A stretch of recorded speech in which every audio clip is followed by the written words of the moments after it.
If you can remember all the way back to January when we started this series, you'll recognize this verse. Jesus has just informed the disciples that he's going to suffer and die, and then comes our passage for today, a kind of warning about the cost of discipleship. Now, some Christians point to this verse as a proof text that Jesus expects us to literally suffer and die a painful death to prove our allegiance to him. Obviously, this isn't very attractive material for the church's promotional brochure. Come suffer and die like Jesus. But I think there are elements of this passage which we do have to take seriously. Over the course of the last 6 months, Kurt Struckmeyer has led us in exploring the difference between the gospel about Jesus and the gospel of Jesus. The gospel about Jesus is the version of Christianity practiced by the vast majority of churches around the world. They emphasize sin and forgiveness and believing things about Jesus. On the other hand, the gospel of Jesus emphasizes doing the things Jesus did, advocating for the dispossessed, calling out injustice, and overturning a table or two. But however you slice it, doing what Jesus did has nothing to do with being nice or being respected by the community. It's about living a life that many perceive as threatening to the status quo, to one's sense of security, or to one's grip on power. So, when you're listening to our passage today, pay close attention to the actions we're called to. Deny yourself. Take up your cross. When? Daily. And follow. Yikes, not a word about belief or sin or forgiveness. Just a demand that threatens our assumptions and calls into question what most people think following Jesus is really about. Our words of wisdom are from Luke 9, verse 23. Then he said to them all, "If any want to become my followers, let them deny themselves and take up their cross daily and follow me." Hear what the Spirit is saying to the church.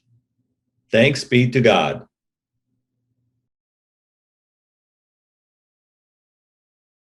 On June 30th, 1859, the rope was in position, and at 5 o'clock in the afternoon, Charles Blondin started a trip that was to make history. The heart-stopping stunt of being the first person to walk a tightrope over the roaring waters of Niagara Falls. Incredulous spectators watched him stop midway and lower a line from the tightrope to the Maid of the Mist floating below. Then he pulled up a bottle of champagne, sat down, and refreshed himself. Then, continuing his ascent toward the Canadian shore, he paused, steadied the balancing pole, and suddenly executed a back somersault. Never content to merely repeat his last performance, subsequent crossings were done on a bicycle, while walking blindfolded, pushing a wheelbarrow, and once even made the trip with his hands and feet manacled. Yet, even these stunts failed to satisfy Blondin's urge to test himself. There's an apocryphal story that has Blondin addressing the crowd. "Do you believe I can carry a person across in this wheelbarrow?" And everyone heartily cheered their approval. But when he asked for a volunteer, the crowd went silent. No one stepped forward. While they loved the thrill of the spectacle, no one was willing to actually risk his or her own life to be a part of it. It's one thing to believe. It's another thing to take a risk and take action based on that belief. The act of following Jesus, no matter where it leads, is the essence of a life of discipleship. And if you're genuinely following Jesus, you can expect to be taking risks. The risk of being on a journey that anticipates radical change, the risk of going beyond familiar places, and the risk of finding oneself in situations that are outside one's comfort zone. All along the way, people who aspire to follow Jesus discover that capabilities and talents never previously realized are drawn to the surface. It's a journey of lifelong learning, change, and adaptation on the move. If it hasn't fully sunk in over the course of the last 6 months, collusion in this conspiracy of love necessarily makes you a troublemaker, a revolutionary, and a seeker of change. It calls one to be an agent of transformation, or as Jesus said, to be like a mustard seed in a tiny garden, a pinch of yeast in a large bowl of dough, or a lamp in a darkened room. This way of Jesus is a long and winding path toward a vision of the way the world ought to be, the way the world is meant to be. And it comes with 2 guarantees. It's not without risk, and there's never an assurance of success. Woohoo! Right? Wow! Wouldn't it just be easier to go back to the way it was? I mean, believing stuff is a whole lot easier than doing stuff. Well, sure, but only if you want to be a part of the problem. It's like that moment in the movie The Matrix, where the rebel leader Morpheus offers Neo the choice between a red pill or a blue pill. The red pill represents breaking away from the status quo, freeing Neo from the way things used to be and opening his eyes to see the way things really are. Or take the blue pill, and as Morpheus says, you wake up in your bed and believe whatever you want to believe. Jesus is offering you a red pill. Follow me, he says. You'll have to deny what you've thought you've known up to this point. It'll be rough. And as Jesus says in Luke 9, don't look back. Once you've put your hand on the plow of this conspiracy, keep looking straight ahead. It'll be tempting to look back when the church had influence, and being a Christian meant you were a respected member of society. Back in the day, women and minorities knew their place.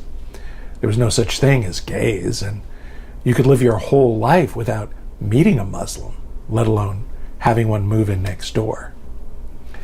Everybody knew that all Christians believed the same thing, except those Catholics, they're not really Christians. And that somebody is bound to dig up Noah's Ark and prove that the Bible is totally true, if only we look hard enough.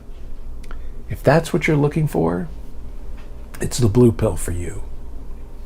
On the other hand, the red pill will open your eyes to the fact that the genuine way of Jesus is and always has been a conspiracy. From the very beginning, it was a small movement that sought to subvert the normality of civilization and the prevailing domination systems of society. Jesus was a malcontent. He called for economic justice. He shared meals with outcasts and the unclean rabble. He responded to injustice with creative nonviolence. He led demonstrations in the streets and was executed for daring to challenge the status quo. This is a Jesus that has been toned down in favor of an otherworldly warrior fighting to defeat cosmic forces, and a saccharine sweet proponent of an inward spiritual journey of purity and right belief. The real Jesus was in a confrontation with the real world, standing up to violence, poverty, disease, abuse of power, and injustice. That Jesus calls us to be a part of the journey that leads to the realization of a better world. To follow Jesus is about being on a journey of transformation that moves one from self-centered concern to a commitment to the common good of all, of moving from captivity to our culture to a life that challenges the inertia of the status quo. Following Jesus means not only extending oneself to help one's neighbors, but seeking to love one's enemies. Crazy, right? Look, I get it. It's naive to think that we can end poverty, violence, and injustice in the world. Jesus couldn't do it. There's no way we're going to change the hearts and values of all those who are determined to hate, discriminate, and push back against the values we embrace. Jesus failed here too. But we can do some things. We can speak out on behalf of the voiceless and stand in solidarity with them. We can participate in movements of resistance and liberation. That's what Jesus did. He held up a vision of how things ought to be. He pointed out the distance between that vision and reality, and then he took action. He was what we would call today a change agent, and we can be that too. In the closing chapter of A Conspiracy of Love, Kurt Struckmeyer suggests a few simple steps to get you started on this path. Number 1, observe. Look around and see what the needs are. Identify with people who are hurting and suffering. Number 2, reflect. Meditate, read, think, talk, journal. Ask yourself, what is your heart calling you to do? And finally, act. Start small, but do something. Observe, reflect, and act. That's it. But do something. Edward Everett Hale, a 19th century Unitarian minister, put it very clearly. I am only one, but still I am one. I cannot do everything, but still I can do something. And because I cannot do everything, I will not refuse to do something I can do. Dorothy Day, the radical Roman Catholic social activist, wrote, "Young people say, what good can one person do? What is the sense of our small effort? They can't see that we must lay one brick at a time, take one step at a time.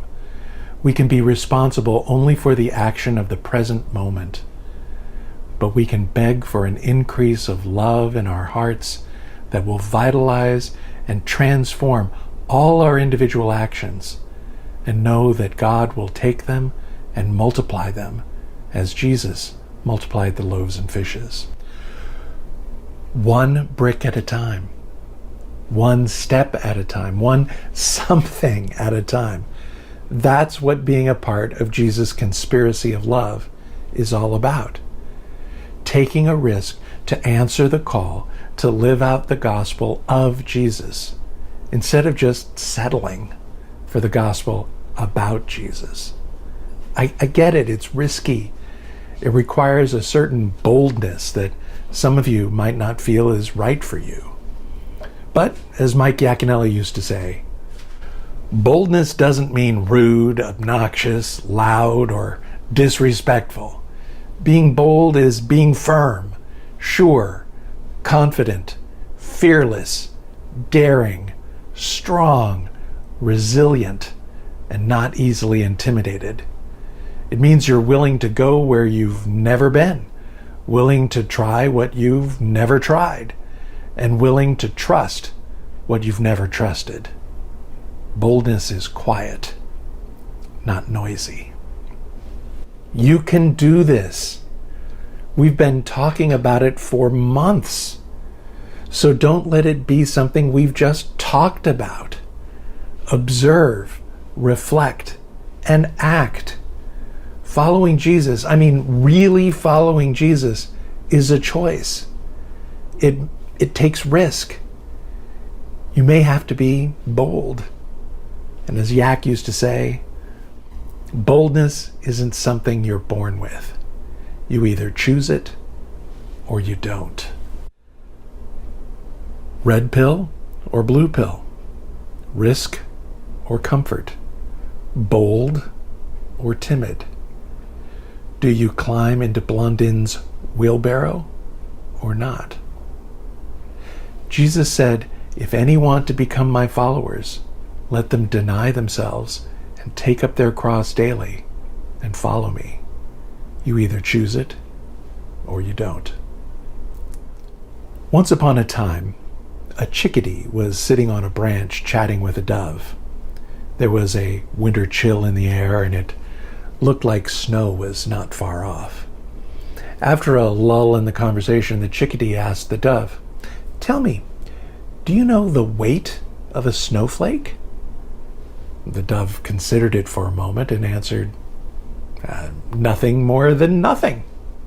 Delighted, the chickadee said, "In that case, I must tell you a marvelous story. One day, when it began to snow, I was sitting on the branch of a tree close to its trunk. It wasn't a raging blizzard, no. It was so still and quiet, like a dream. Since I didn't have anything else to do, I decided to count the snowflakes settling on the twigs and branch. Their number was exactly 3,741,952.